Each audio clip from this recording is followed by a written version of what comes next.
Hey guys, we're back for our, episode 3 of Meet the Resident series. Today we have Cassie Pulliam with us. She is my co-resident.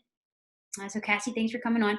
And Cassie, like myself, we are incoming PGY 5s now, which seems like forever. So coming out of the lab. So Cassie, tell us a little bit about yourself. Where are you from? Where did you grow up? Absolutely. So just to start from the beginning, I am a first-generation Nigerian American. Both of my parents are originally from Nigeria. They immigrated here around their 30s. I grew up in Chicago with both an older brother who's 2 years older than me and an older sister who's 6 years older than me.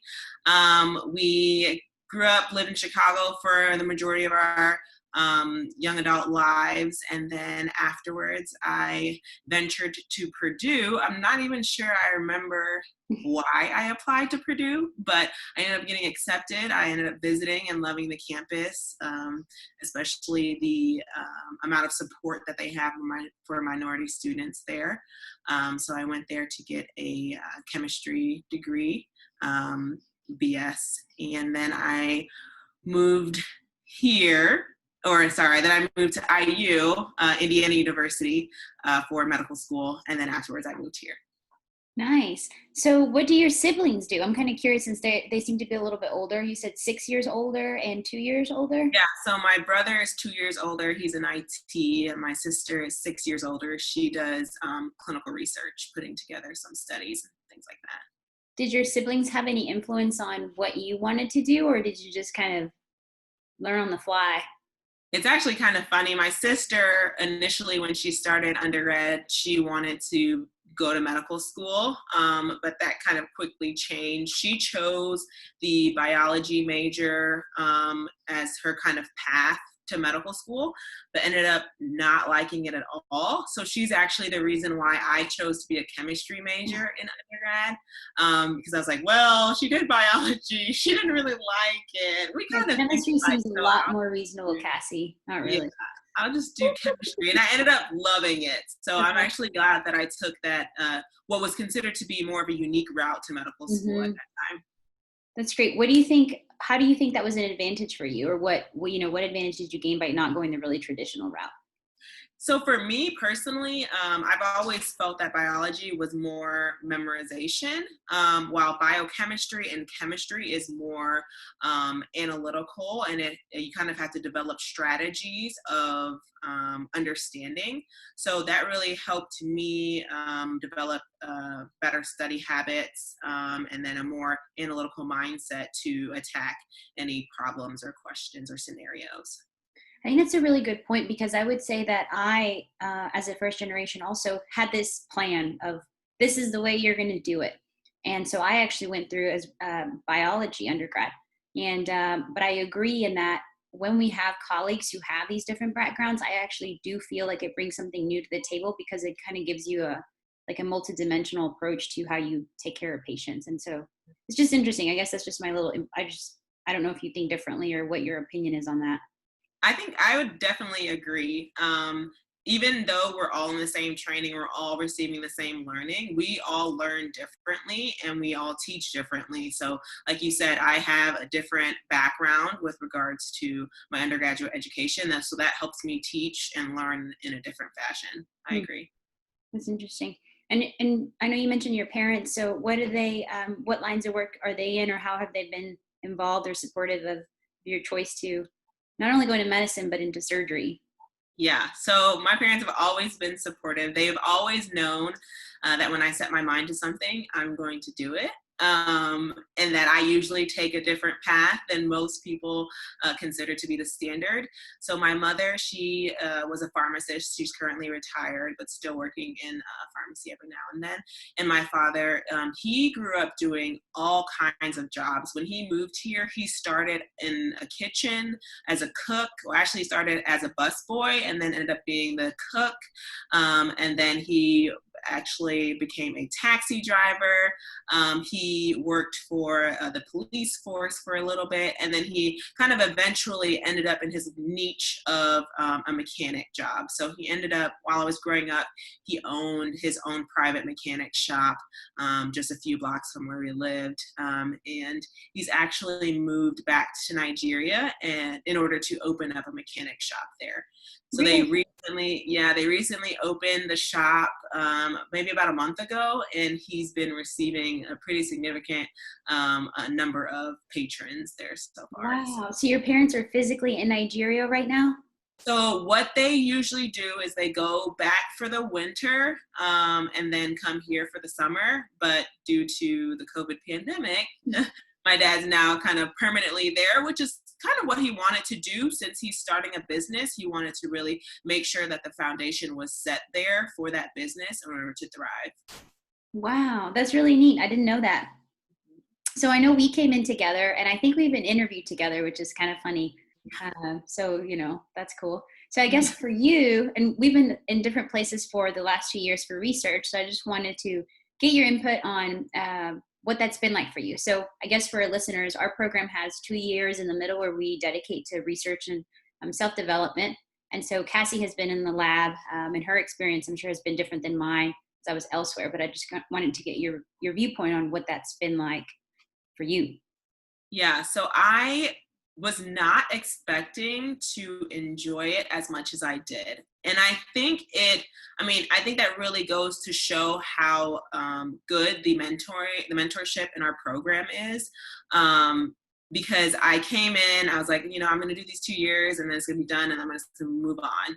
But I was actually able to get so much stuff done during my research years. I worked in Dr. Pritt's lab. He's a acute care surgeon, trauma surgeon, critical care surgeon.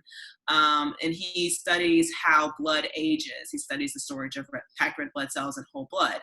And the research assistant that he has in his lab is very excited about research. And so that kind of rubbed off on me a little bit and got me excited. And we really worked really well together. So we were able to bounce ideas off of each other. And so that really helped us develop these pretty awesome projects. And then during that time, I had my two girls. One is now 2 years old and the other one is 9 months. So I just feel like I accomplished so many things in the lab while also enjoying my benchtop experience that I think these last 2 years were great. They flew by.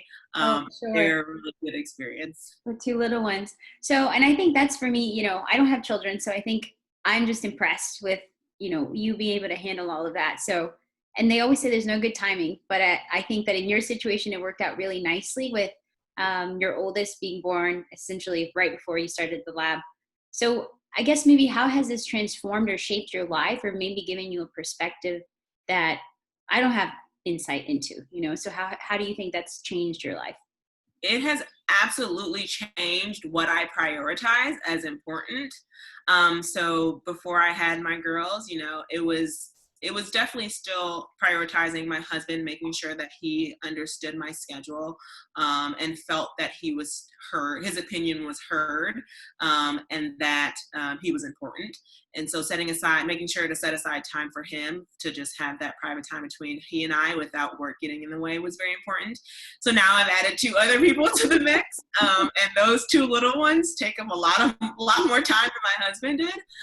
So again, just prioritizing, making sure that you put your family, make sure that they feel important and that they feel as if they deserve your attention, which they do. So I think that's going to be the challenge coming up. So in the lab, it was very easy to do that. The schedule is less rigorous in the lab. You have more of a 7:30 to 5 o'clock time schedule rather than 6 to undetermined. So I was able to come home and make dinner every night and take them to daycare every day, but that's going to really change when I go back clinical starting next Tuesday. So Yeah, exactly. I'm going to have to really learn and adapt with my schedule to make sure that I have time with them, not only them, but also my husband as well. And maybe one thing to that I want to ask is, like you said, you've always wanted to take kind of, you figure out what you want to do, what's important to you, you pursue it.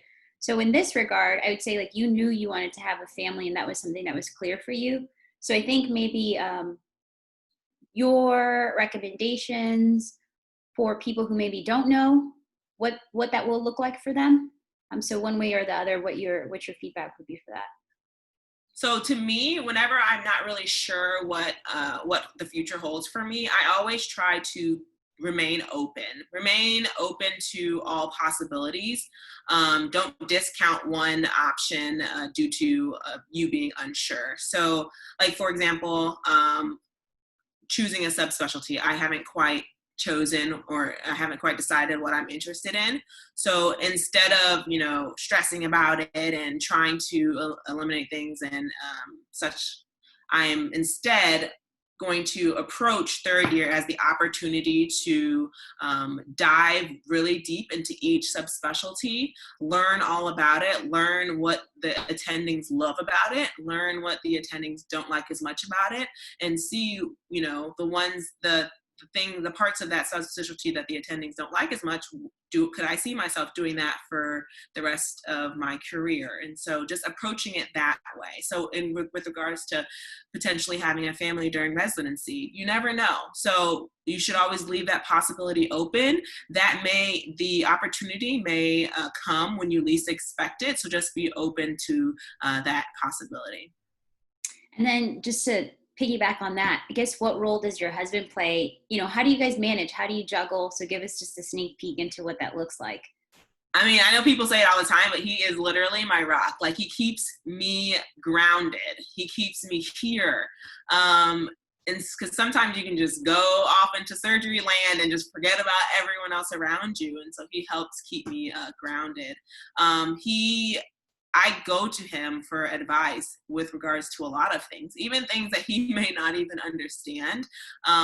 You're usually able to explain to someone who's not in medicine what you're going through, and he should be able to understand from his perspective what we do. So I get his opinion with regards to everything, with regards to choosing a specialty, with regards to how to see the girl, how I'm going to make sure to see the girls once I start, and pretty much everything in my life I get his opinion on. Yeah, I think I do the same with Chad, even when he doesn't want to give it. I'm like, come on, you're my confidant. Let me in. So anyhow, awesome. Well, I think a lot of our, like I said, a lot of our listeners are probably applying in the fall. So just trying to give them a little bit of a sneak peek at what residents are like. So I think they always have the pressure of, being on the interview trail and making sure, everything's perfect. So I think maybe you had a last piece of advice for them, maybe even the younger group that isn't quite sure that they want to go into surgery. What do you think that would be?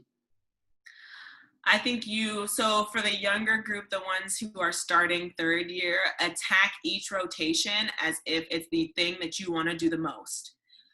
In order to get every single experience and opportunity that you can get out of the rotation, attack it like you want to do it. Learn as much as you can, even if you already know what you want to do, you can still learn from each specialty different things that you can apply to the eventual option that you choose for your career. For those that are heading onto the interview trail, sometimes things can kind of blur and seem the same, especially since there may not be in-person interviews this year. It's really important to dive into those personal things like this interview. Really learn about the residents and their personal life and see how they're able to go through the residency program with their co-residents, with the attendings, with the staff. Really learn about that, so that way you know what support you would have if you were to attend that residency. Right. Awesome. Thank you for coming on, Dr. Pulliam, my co-resident. Hope everyone learned something. And keep giving us feedback if you feel like these are helpful or there are questions you would like us to ask. So thank you. We'll see you guys next time. Bye.